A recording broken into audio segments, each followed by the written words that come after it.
Hello, this is Demetria Miles-McDonald, founder and CEO of Decide Diversity, and I'm also the creator of the Table of Diversity.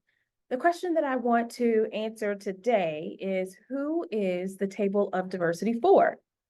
And this is a really great question. The Table of Diversity is for everyone. And I know what you're thinking. Not everything is for everyone, but let me tell you, this is for everyone, and I'll tell you why. One of my goals in creating the Table of Diversity was to ensure that everyone could find themselves on the Table of Diversity.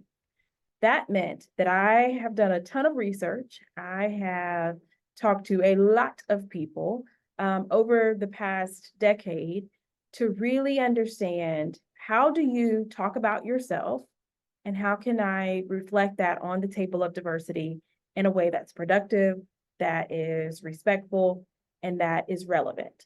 I'll talk a little bit about the science of DEI later, but I've been very intentional in making sure that people can find themselves on the Table of Diversity. So that means if you're on the Table of Diversity, the Table of Diversity is for you. If you can find yourself on the Table of Diversity, that means you are a part of the DEI conversation. There's no sitting out of it. You are a part of the DEI movement. There's no sitting out of it, no sitting on the sidelines and doing this work. And I think there's beauty in that. Now, there are columns and diversity elements on the Table of Diversity that are very specific to work environments. For instance, there's a diversity element that talks about being remote or working in an office. There's a column that looks at, what level are you within your organization? Those things are very specific to work environments, but I've often found that educational institutions, nonprofit organizations, churches, different community groups, all find value in the Table of Diversity. And there's some situations where these organizations have partnered with me to create an industry-specific or an organization-specific version of the Table of Diversity, so that it would be even more customized to their culture, their language, their industry. So that's happened a couple of times.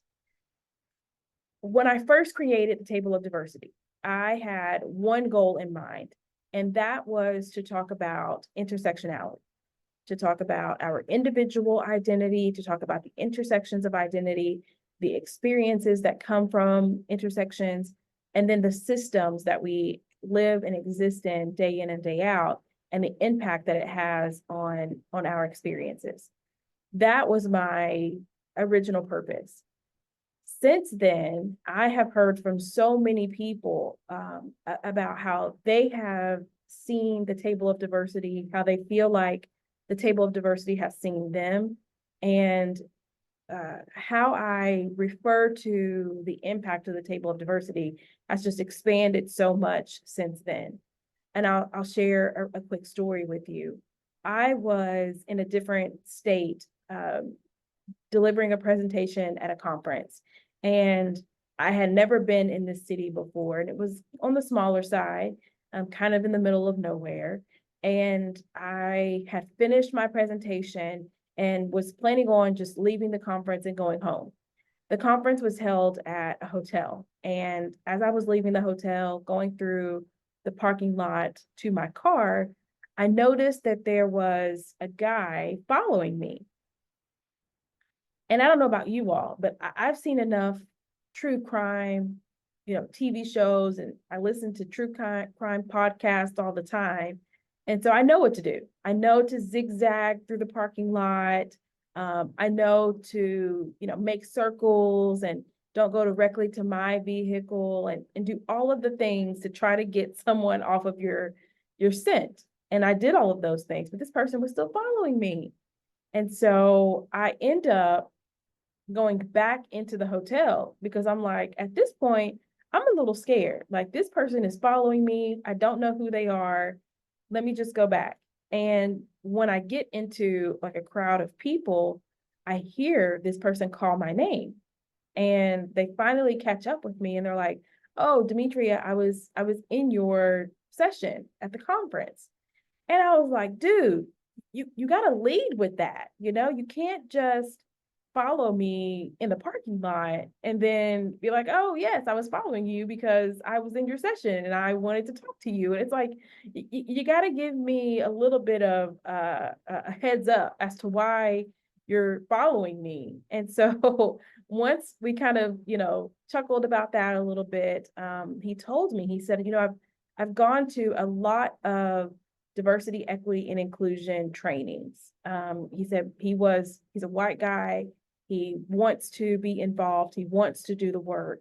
And so he's doing the work of educating himself for how to be a better ally. And he said, being in the session where I, of course, talked about the table of diversity and intersectionality, he said it changed the way that he thought about his role in this work. He always considered himself to be on the sidelines, just kind of waiting to be told what to do or how to be helpful. And he said the table of diversity showed him that he doesn't have to be on the sidelines. He could be a part of the work because he's more than just a white guy. He also experiences moments of marginalization and also has moments of privilege. And if you've done the activity, what's your diversity formula? Most of us can say that we are both privileged and marginalized. It just depends on which room we're walking into. And then that gives all of us the same responsibility to utilize our privilege in the rooms where we are privileged, and then to ensure that those who are privileged in the rooms where we're marginalized know that they have the power to facilitate change. And so I think about that interaction where you don't just have to be on the sidelines, that you can be part of the work. And again, if you find yourself on the table of diversity, then there is a role for you in this work, and not just as an ally, but in doing the real work to facilitate change. And that for me has been a huge aha moment as a facilitator and creator of this tool, and how I utilize it with my clients moving forward. I think there's really 3 levels to this, and I call it the table of diversity journey, because I think that this is a journey that really never ends. You just kind of keep going through it over and over and over again, depending on the element that you're thinking about. Depending on where you are on this journey, depending on what you want to accomplish and what you want to achieve, depends on where you are in that 3-level process. And the table of diversity toolkit, which is includes a team discussion guide, videos, and other supplementary tools to help you utilize the table of diversity in a way that makes sense for you individually, because all the work starts with us doing the work on ourselves, to help you and your team, to help your organization move forward in a way that is sustainable and that makes sense, because what I may need to move forward may not be what you need to move forward. So we have to do these things on an individual basis in a way that makes sense to get from where you are today to really that next level. So go to tableofdiversity.com to get your free copy of the Table of Diversity. And then also check out the Table of Diversity Toolkit, because it really is an all-in-one sort of encompassing solution to help you and your team get to that next level in your DEI journey. Again, my name is Demetria Miles-McDonald. I'm the founder and CEO of Decide Diversity and the creator of the Table of Diversity.